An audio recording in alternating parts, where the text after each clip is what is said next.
Au nom du Dieu de la vie, je vous salue chaleureusement en ce moment de Noël pour vous inviter à accueillir le divin Sauveur qui s'est fait homme et s'est sacrifié sur la croix pour notre salut. Combien c'est merveilleux! Il nous a rachetés du péché. Bienvenue sur le web.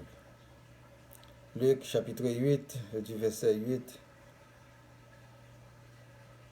du verset 1 à 56. Ensuite, Jésus allait de ville en ville et de village en village, prêchant et annonçant la bonne nouvelle du royaume de Dieu. Les 12 étaient avec lui et quelques femmes qui avaient été guéries d'esprits malins et de maladies. Marie, dite de Magdala, de laquelle étaient sortis 7 démons. Jeanne, femme de Chuza, intendant d'Hérode, Suzanne et plusieurs autres qui l'assistaient de leurs biens. Une grande foule s'étant assemblée et des gens étant venus de divers lieux auprès de lui, il dit cette parabole. Un semeur sortit pour semer sa semence. Comme il semait, une partie de la semence tomba le long du chemin. Elle fut foulée aux pieds et les oiseaux du ciel la mangèrent. Une autre partie tomba sur le roc. Quand elle fut levée, elle sécha parce qu'elle n'avait point d'humidité. Une autre partie tomba au milieu des épines. Les épines coururent avec elle et l'étouffèrent. Une autre partie tomba dans la bonne terre. Quand elle fut levée, elle donna du fruit au centuple. Après avoir ainsi parlé, Jésus dit à haute voix que celui qui a des oreilles pour entendre, entende. Ses disciples lui demandèrent ce que signifiait cette parabole. Il répondit, il vous a été donné de connaître les mystères du royaume de Dieu. Mais pour les autres, cela leur est dit en parabole, afin qu'en voyant, ils ne voient point et qu'en entendant, ils ne comprennent point. Voici ce que signifie cette parabole. La sémence, c'est la parole de Dieu. Ceux qui sont le long du chemin, ce sont ceux qui entendent, puis le diable vient et enlève de leur cœur la parole, de peur qu'ils ne croient et soient sauvés. Ceux qui sont sur le roc, ce sont ceux qui, lorsqu'ils entendent la parole, la reçoivent avec joie, mais ils n'ont point de racines, ils croient pour un temps et ils succombent au moment de la tentation. Ce qui est tombé parmi les épines, ce sont ceux qui, ayant entendu la parole, s'en vont et la laissent étouffer par les soucis, les richesses et les plaisirs de la vie, et ils ne portent point de fruits qui viennent à maturité. Ce qui est tombé dans la bonne terre, ce sont ceux qui, ayant entendu la parole avec un cœur honnête et bon, la retiennent et portent du fruit avec persévérance. Personne, après avoir allumé une lampe, ne la couvre d'un vase ou ne la met sous un lit, mais il la met sur un chandelier, afin que ceux qui entrent voient la lumière. Car il n'est rien de caché qui ne doive être découvert, rien de secret qui ne doive être connu et mis au jour. Prenez donc garde à la manière dont vous écoutez, car on donnera à celui qui a, mais à celui qui n'a pas, on ôtera même ce qu'il croit avoir. La mère et les frères de Jésus vinrent le trouver, mais ils ne purent l'aborder à cause de la foule. On lui dit, ta mère et tes frères sont dehors, et ils désirent te voir. Mais il répondit, ma mère et mes frères, ce sont ceux qui écoutent la parole de Dieu et qui la mettent en pratique.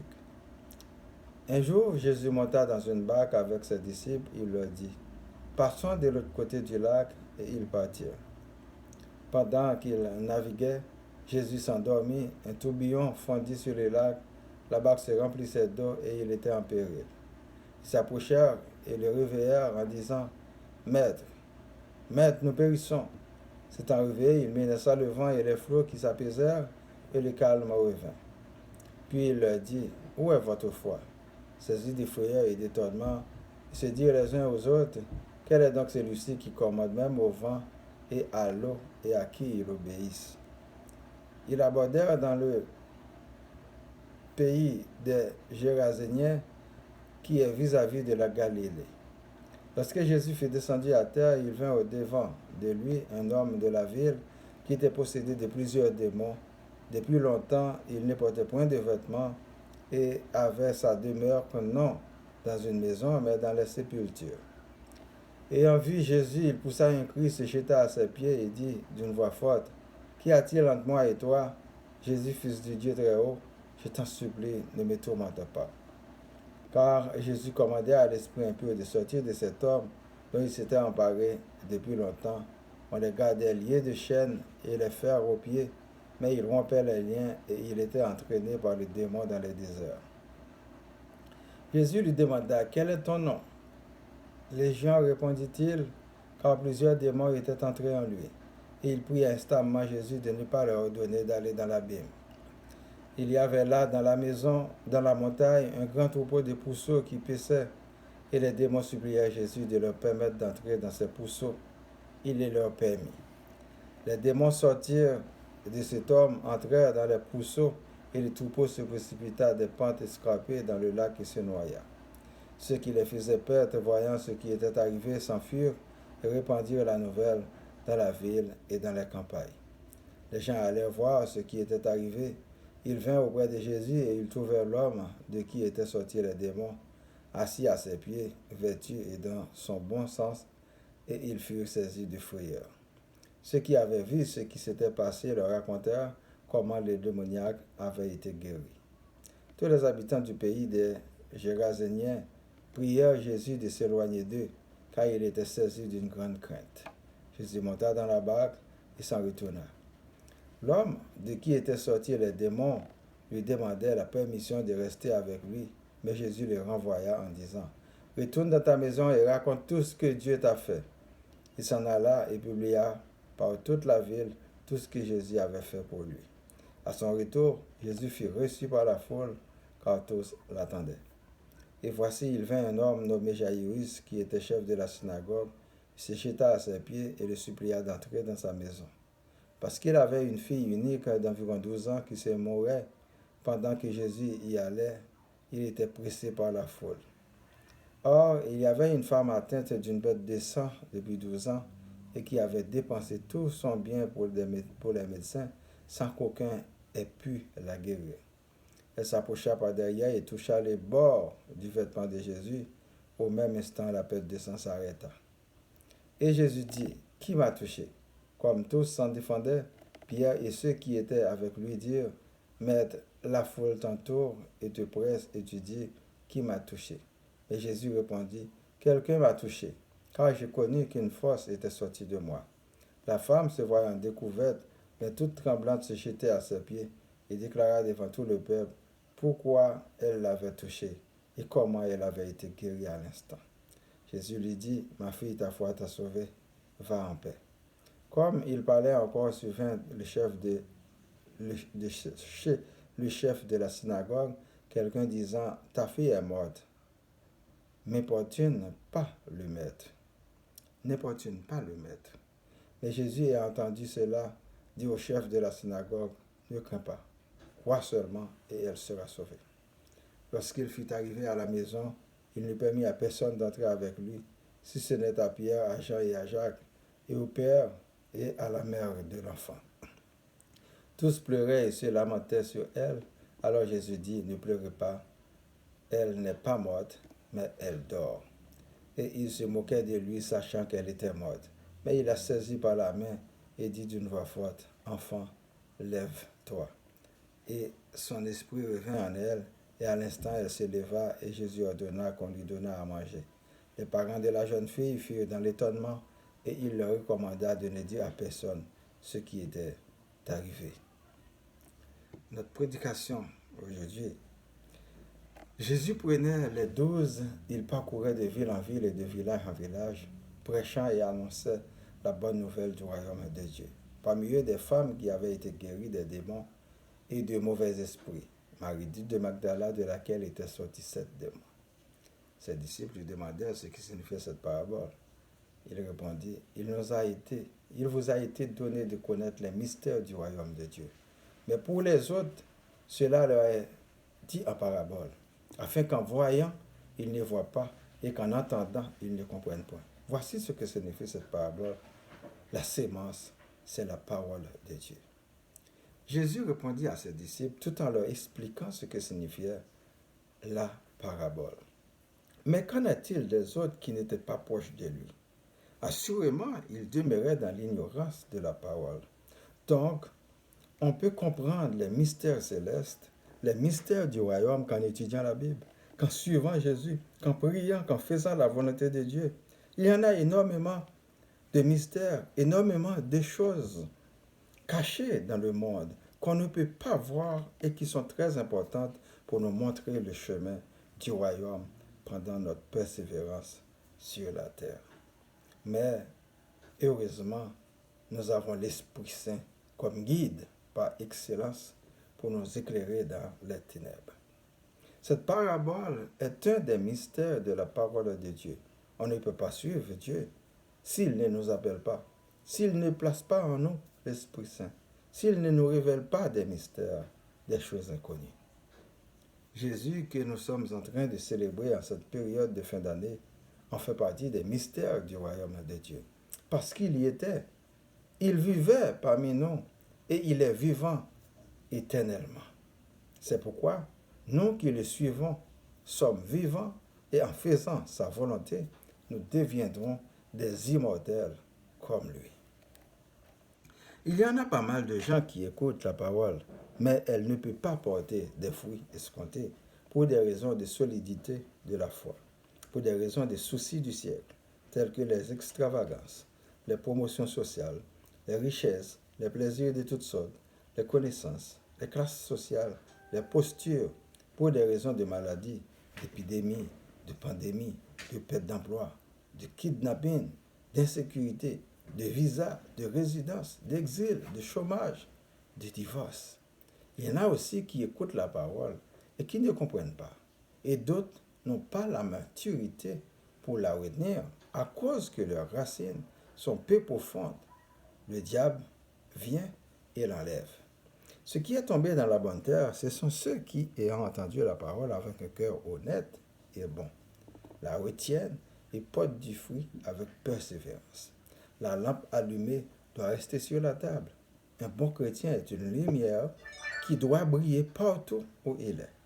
Prenez donc garde à la manière dont vous écoutez, car on donnera à celui qui a, mais à celui qui n'a pas, on ôtera même ce qu'il a, ce qu'il croit avoir. La mère et les frères de Jésus vinrent le trouver et ils ne purent l'aborder à cause de la foule. On lui dit, ta mère et tes frères sont dehors et ils désirent te voir. Mais il répondit, ma mère et mes frères, ce sont ceux qui écoutent la parole de Dieu et qui la mettent en pratique. Alors, quoi que disent les fausses doctrines, la jolie mère de Marie avait d'autres enfants et Jésus avait d'autres frères. Mais il a tout dit dans une métaphore pour le royaume de Dieu en disant que si vous voulez être de la lignée de sa famille, il faut faire la volonté de son Père céleste. Puis il leur dit, où est votre foi? Saisis de frayeur et d'étonnement, ils se dirent les uns aux autres, quel est donc celui-ci qui commande même au vent et à l'eau et à qui il obéisse? Nous voyons en quelque sorte la puissance du Seigneur Jésus. La mer et le vent obéissent à son commandement. Mais bien-aimés dans le Seigneur, vous êtes aussi bien capables d'opérer des miracles, mais il ne faut pas douter. Il faut aller chercher la force du Saint-Esprit et la gloire de Dieu va se manifester. Cela prend votre foi en Dieu le Père. Jésus lui demanda, quel est ton nom? Légion, répondit-il, car plusieurs démons étaient entrés en lui. Et il priait instamment Jésus de ne pas leur ordonner d'aller dans l'abîme. Pourquoi les démons avaient supplié Jésus de ne pas les envoyer dans l'abîme? Parce que c'est leur lieu de tourment du dernier jour et ce n'était pas encore leur fin. Ils s'appelaient Légion, c'est-à-dire plusieurs. Ils se précipitaient dans le troupeau des pourceaux sur des pentes escarpées dans le lac et se noya. Et le démoniaque était dans son bon sens et fut guéri. Malgré la foi d'un serviteur, une chose est certaine, il faut la volonté du Père pour que le miracle se produise. Jésus lui dit, ma fille, ta foi t'a sauvée, va en paix. Quand Jésus parla ainsi, le bénéficiaire a été comblé. La guérison physique et la guérison spirituelle ont été manifestes. La femme, l'a seulement touché et la force de Jésus l'avait guéri. La perte de sang fut arrêtée automatiquement. Mais Jésus ayant entendu cela dit au chef de la synagogue, ne crains pas, point. Ne crains pas, crois seulement et elle sera sauvée. Mais il la saisit par la main et dit d'une voix forte, enfant, lève-toi. Et son esprit revint en elle et à l'instant elle se leva et Jésus ordonna qu'on lui donnât à manger. Jésus nous a donné la pleine assurance en toutes choses. Il disait que l'enfant n'est pas mort, mais elle dort. Il a comparé la mort au sommeil parce que les puissances célestes peuvent donner la vie. Nous demandons au Créateur de l'univers de nous donner la foi dans notre persévérance, afin que lors des épreuves difficiles, nous nous rappelions de ces miracles, qu'il soit toujours prêt à nous secourir. Prions pour ma famille, vos familles, les amis du groupe Spiritualité, Monsieur René, Monsieur Estimable, Monsieur Adrien, Madame Raymonde, Madame Nobert, Madame Noël-Saint, Monsieur Altidore, Monsieur Étienne et famille, Monsieur Lavo et famille, Madame Monique, Madame Fania, Madame Marie, Monsieur Emmanuel, les personnels de la santé, les autorités civiles et militaires, les gouvernements, les services d'urgence, les leaders politiques et religieux, les chômeurs, les orphelins, les démunis, les personnes malades, les gens d'affaires, les personnes à mobilité réduite, les persécutés, Laval, Montréal, Québec, Canada et le monde entier. Que la lumière du Seigneur soit sur nous, qu'il nous soit fidèle, que sa volonté soit faite. Nous citons notre Père qui es aux cieux, que ton nom soit sanctifié, que ton règne vienne, que ta volonté soit faite sur la terre comme au ciel. Donne-nous aujourd'hui notre pain de ce jour. Pardonne-nous nos offenses, comme nous pardonnons aussi à ceux qui nous ont offensés. Et ne nous laisse pas entrer en tentation, mais délivre-nous du mal. Car c'est à toi qu'appartiennent le règne, la puissance et la gloire au siècle des siècles. Amen. Je vous souhaite de passer un bon temps de fête. Joyeux Noël. Bonne journée et bonne semaine. Lisez votre Bible. C'est votre serviteur Boniface Paradon.